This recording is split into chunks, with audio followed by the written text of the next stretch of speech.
February 24 भाग. नमस्कार मित्रांनो, ठरलं तर मग या मालिकेचा 24 फेब्रुवारीचा भाग खूपच छान झालेला आहे.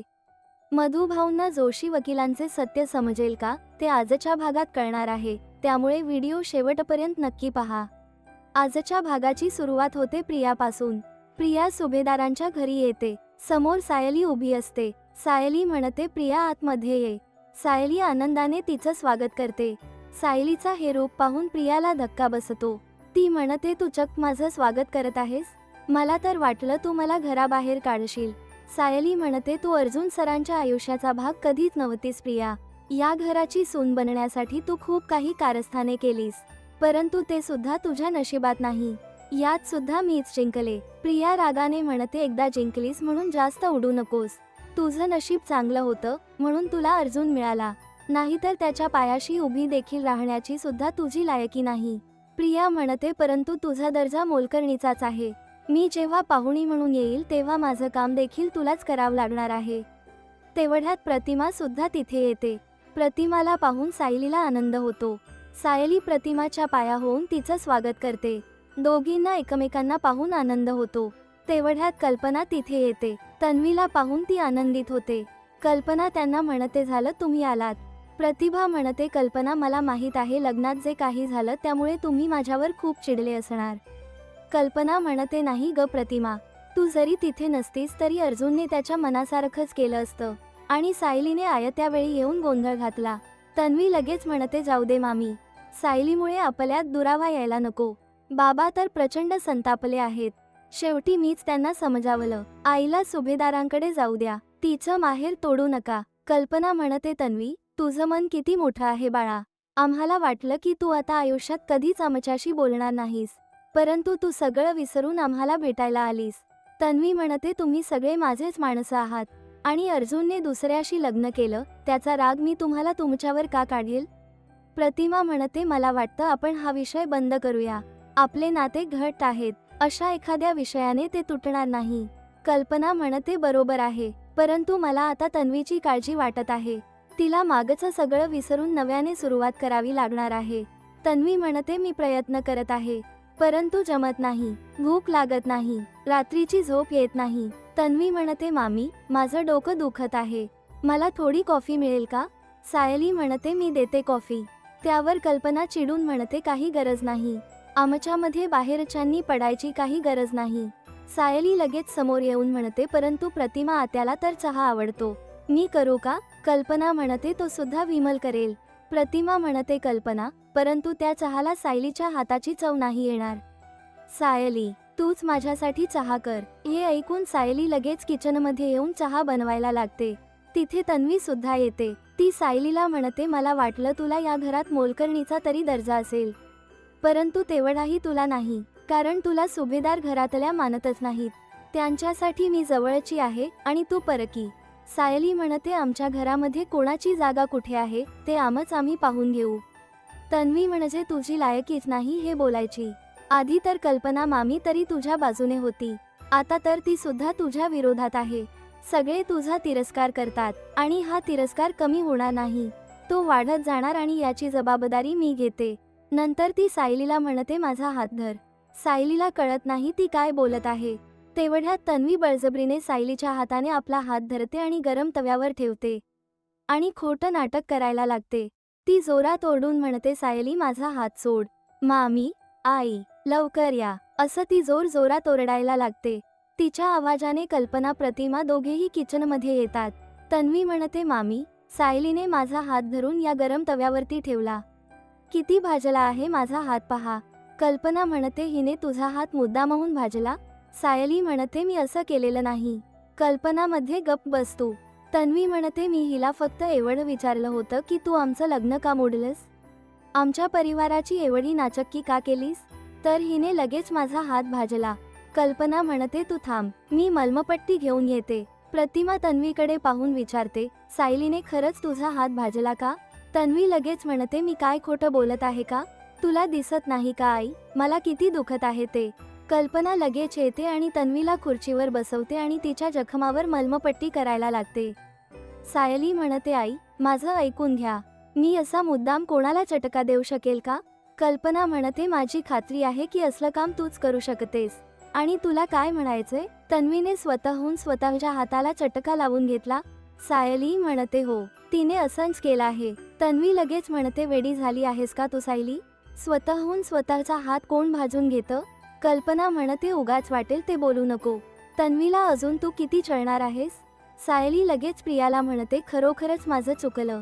तू माझ्या नवऱ्यावर हक्क दाखवलास म्हणून माझा राग अनावर झाला आणि म्हणून मी प्रियाचा हात तव्यावर ठेवला.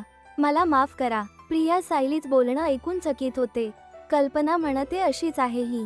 आधी चुका करायच्या आणि नंतर माफी मागत बसायच. सायली पुढे म्हणते आई, प्रियाला या घरामध्ये योग्य मान मिळेल याची खात्री मी घेईल. तू जेव्हा जाशील ना तेव्हा तुला घराबाहेर मीच सोडायला येईल. तन्वी चिडून म्हणते मला तुझ्यासोबत कुठेही यायचं नाही. प्रतिमा म्हणते कल्पना, या दोघी लहानपणापासून मैत्रिणी आहेत. यांच्यामध्ये हे चालूच राहील. आपण या दोघींना बोलू देऊ. तन्वी, तू सायली सोबत पुढे जा. मी आलेच. सायली लगेच प्रियाला म्हणते प्रिया चल आपण निघू. आणि तिला घेऊन बाहेर यायला लागते. प्रिया हळूच सायलीला म्हणते हे काय नाटक लावलं आहेस तू? सायली म्हणते चल तुला सांगते. असं म्हणून सायली प्रियाला बाहेर घेऊन येते. बाहेर आल्यावर ती प्रियाला ढकलून खाली पाडते. काही कळण्याच्या आत प्रिया खाली पडते. सायली तिला उठवून म्हणते तुझ्या नीच स्वभावामुळे तू अशीच तोंडावर पडणार आहेस. तुझा कपटीपणा आणि माझ्या कुटुंबात आलेली कटुता यामध्ये मी उभी आहे. प्रिया म्हणते कोण आहे तुझं कुटुंब, जे तुझ्याशी शब्दानेही नीट बोलत नाहीत? सायली म्हणते आज न उद्या आम्ही परत पूर्वीसारखं परत येऊ. आणि तू तर पाहिलं आहेस, मी जे बोलते ते करून दाखवते. प्रिया म्हणते माझ्या अर्जुनला जाळ्यात ओढलंस म्हणून जास्त माज करू नको. सायली म्हणते ते तुझे कधीच नव्हते आणि कधीच नसतील. आणि एवढं सगळं झाल्यावर तुला कळायला हवं की नाती जबरदस्तीने जोडता येत नाहीत. त्यासाठी प्रेम लागतं. आणि सुभेदारांची सून या नात्याने तुला सांगते इथून निघ आणि पुन्हा परत इथे येऊ नको. प्रिया म्हणते स्वतःला जास्त शहाणी समजतेस का? पण हा विषय इथे संपत नाही. या ना त्या कारणाने मी इथे येत राहील. असं म्हणून प्रिया तिथून निघून जाते.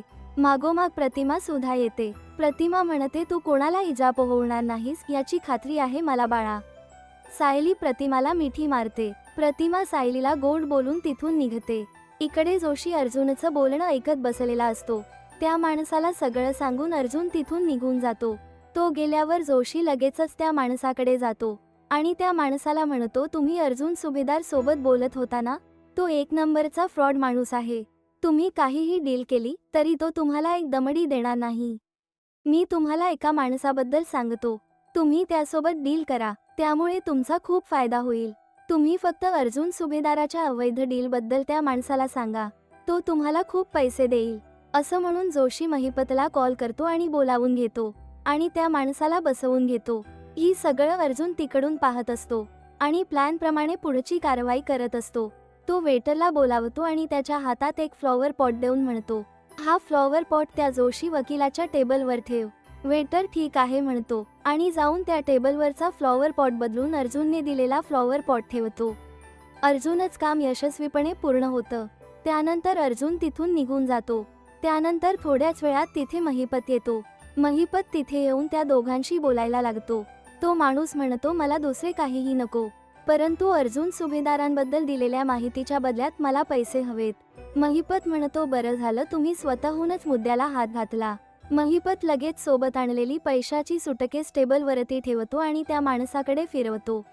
महिपत म्हणतो मी तुम्हाला खुश करेल, परंतु त्या अर्जुन सुभेदाराचे काय अवैध प्रॉपर्टी आहे त्याचे बारीक सारीक डिटेल्स आम्हाला येऊन सांगा. तो माणूस ती पैशाने भरलेली सुटकेस उचलतो आणि म्हणतो ठीक आहे, मी सगळी माहिती तुम्हाला येऊन सांगेन. आणि तो तिथून निघून जातो. त्यानंतर महिपत जोशीला म्हणतो की तुझ्यासारखा माणूस मी पाळला आहे म्हणून माझा फायदाच फायदा होत आहे. त्या अर्जुन सुभेदाराला आता मी चांगलेच लटकवणार. माझ्या लेकीला फासावर लटकवायला निघाला होता. जोशी म्हणतो मी सुद्धा त्या मधुकर पाटलांना परत जेलमध्ये टाकेल.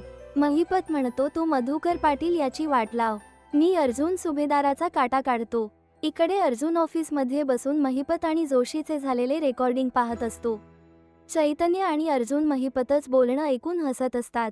जोशी आणि महिपताचा संपूर्ण संभाषण रेकॉर्ड झालेलं असतं. हे पाहून अर्जुन म्हणतो आता त्या जोशीला कळेल की अर्जुन सुभेदार काय चीज आहे ते. खरं काय आहे ते मधुभाऊंना आता कळेलच. इकडे कल्पना आणि अन्नपूर्णा आजी बसलेले असतात. कल्पना म्हणते तन्वी मोठेपणा दाखवून आपल्याला भेटायला आली, परंतु सायलीने तिचा हात भाजला. पूर्णा आजी म्हणते बिचारी तन्वी आधीच धोक्यात आहे आणि तिला आपल्या घरात अशी वागणूक मिळावी. तेवढ्यात तिथे सायली येते. कल्पना म्हणते का वागलीस तू अशी? तन्वीच्या मनावर जखमा देऊन तुझं पोट भरलं नाही का, की तू तिच्या आता शरीरावर सुद्धा जखमा द्यायला लागली आहेस? पूर्णा आजी म्हणते कल्पना तिच्याकडून काहीही उत्तर मिळणार नाही आणि तन्वीबद्दल जी काही वागलीस त्याबद्दल तुला शिक्षा मिळणारच. तू आज स्वयंपाकघर वापरायचं नाहीस. सायली म्हणते परंतु माझा स्वयंपाक अजून झाला नाही. पूर्णा आजी म्हणते तुम्ही उपाशी राहा किंवा बाहेरून मागवा, त्याच्याशी आम्हाला काहीही देणघेणं नाही. असं बोलून पूर्णा आजी विमलला स्वयंपाक करायला सांगते आणि म्हणते यापुढे सगळ्यांनी तन्वीला या घरात मानानेच वागवायचं. तेवढ्यात तिथे अश्विन येतो आणि विचारतो तन्वी आली होती का? कल्पना म्हणते हो आली होती, परंतु जाऊ दे, आज काय झालं ते मला आठवायचं सुद्धा नाही. आणि या भागाचा इथेच शेवट होतो. पुढे काय घडणार ते पाहूया नंतरच्या भागात. सायली सुभेदारांचे मन जिंकू शकेल का हे देखील पुढे आपल्याला समजेल. व्हिडिओ जर आवडला असेल तर व्हिडिओला लाईक. February 22 review. नमस्कार मित्रांनो, ठरलं तर मग या मालिकेचा 22 फेब्रुवारीचा भाग खूपच छान झाला आहे. पाहूया आजच्या भागाचा रिव्ह्यू. आजच्या भागाची सुरुवात होते सायलीपासून. सायली किचनमध्ये काम करत असते. अन्नपूर्णा आणि कल्पना दोघी उभ्या असतात. सायली म्हणते मी अर्जुन सरांसाठी कॉफी बनवत आहे, तर सगळ्यांसाठी बनवू का? कल्पना रागाने म्हणते त्याची काही गरज नाही. एवढ्यात तिथे अर्जुन येतो. तो सायलीला म्हणतो मिसेस सायली, जरा वरती येता का? तुमच्याशी खूप महत्त्वाचं बोलायचं आहे. सायली म्हणते कॉफी घेऊन येते. इकडे अर्जुन सायलीची वाट पाहत असतो. तेवढ्यात सायली येते. सायली अर्जुनला विचारते काय झालं आहे? जोशी वकिलांनी मधुभाऊंना काही चुकीचे सांगितले का? अर्जुन म्हणतो तो माणूसच चुकीचा आहे आणि तो सगळी हकीकत सायलीला सांगतो. सायली चिडून म्हणते म्हणजे तो जोशी वकील महिपतचा माणूस आहे. मधुभाऊंची खूप मोठी फसवणूक झाली. अर्जुन म्हणतो तो जेव्हा स्वतःहून मधुभाऊंची केस घ्यायला आला होता, मला तेव्हाच डाऊट आला होता. सायली म्हणते आपण लगेच मधुभाऊंना सगळं सांगून टाकूया. अर्जुन म्हणतो तुम्ही कुसुमताईंना सगळं सांगा, म्हणजे पुढे काही प्रॉब्लेम झाला तर कुसुमताई हँडल करतील. सायली लगेच कुसुमताईला फोन लावते आणि सांगते की जोशी वकील हा महिपत शिखरेने पेरलेला माणूस आहे. कुसुमताई, तू मधुभाऊंना नियमितपणे पोलीस स्टेशनला घेऊन जा आणि त्यांची एकही सही चुकणार नाही याची खात्री कर. कुसुम म्हणते ठीक आहे. इकडे अर्जुन चैतन्यला फोन लावतो. अर्जुन चैतन्यला म्हणतो आपले जे 2 खबरी आहेत त्यांना उद्या ऑफिसला बोलावून घे.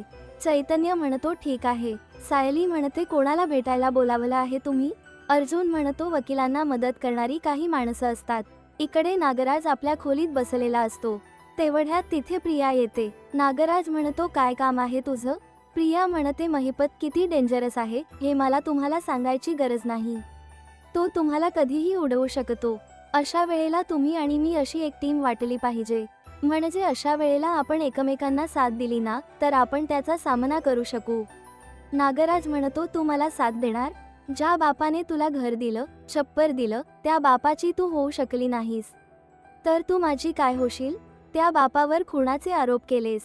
त्या महिपतपेक्षा मला तुझ्यापासून सावध राहायला पाहिजे प्रिया. प्रिया म्हणते काका, तुमचा गैरसमज होतो आहे. मी तुम्हाला प्रॉमिस करते की मी तुमच्या विरोध कधीही जाणार नाही. फक्त ती माझी पोटली मला द्याल का परत? नागराज म्हणतो अच्छा, हा सगळा मस्का त्या पोटलीसाठी होता, परंतु ती पोटली तुला कधीही मिळणार नाही. दुसऱ्या दिवशी अर्जुन ऑफिसला जाण्याची तयारी करत असतो. अर्जुनला लागणाऱ्या सगळ्या वस्तू सायली लगेच त्याच्या हातामध्ये देते. सायली अर्जुनला म्हणते तुम्हाला एक प्रश्न विचारू का? मला खूप काळजी वाटत आहे. मधुभाऊंच्या केसच्या अडचणींमध्ये वाढ होईल का?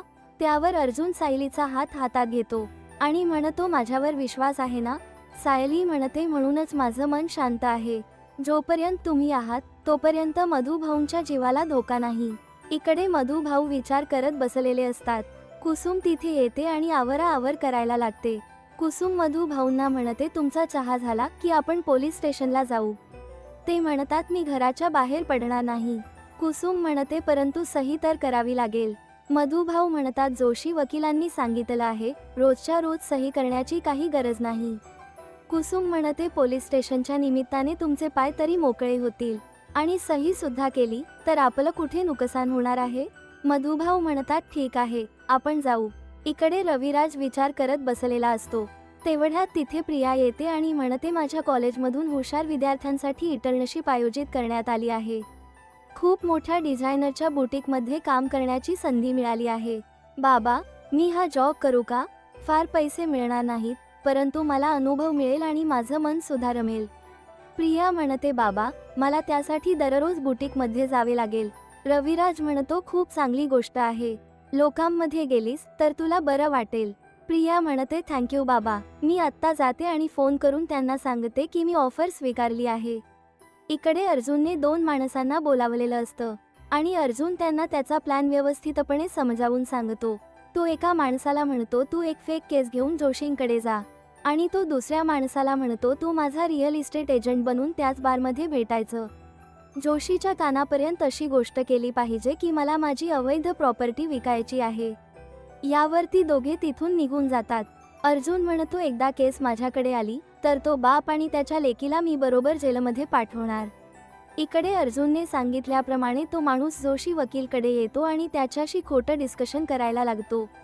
एवढ्या तिथे अर्जुन दुसऱ्या माणसासोबत येतो आणि बोलणं चालू करतो. अर्जुन त्या माणसासोबत खूप मोठी प्रॉपर्टी विकायची आहे असं खोटं डिस्कशन करायला लागतो आणि त्या माणसाला म्हणतो प्रॉपर्टी अवैध आहे परंतु तुम्हाला कमिशन सुद्धा मिळेल. सगळं बोलणं जोशी वकिलाला ऐकू येत असतं. जोशी लगेच बाहेर येऊन महिपतला कॉल करतो. जोशी म्हणतो एक धमाकेदार बातमी कळली आहे. अर्जुन सुभेदारची कुठेतरी अवैध प्रॉपर्टी आहे. हॉटेल किंवा मॉल बांधता येईल एवढी मोठी प्रॉपर्टी आहे. तो ती सगळी प्रॉपर्टी विकणार आहे आणि त्यासाठी लागणारे पेपर सुद्धा मॅनेज करणार आहे. तुम्ही आता या बातमीचा फायदा उठवा. गोष्ट बाहेर गेली तर अर्जुन सुभेदारचं वकिलीचं लायसन्स कॅन्सल होऊ शकतं. एवढे बोलून जोशी वकील लगेच आतमध्ये परत येतो आणि त्यांचं बोलणं ऐकायला लागतो आणि या भागाचा इथेच शेवट होतो. व्हिडिओ आवडला असेल तर व्हिडिओला लाईक करा आणि शेअर करा. तसेच चॅनेलला सबस्क्राईब नक्की करा. धन्यवाद.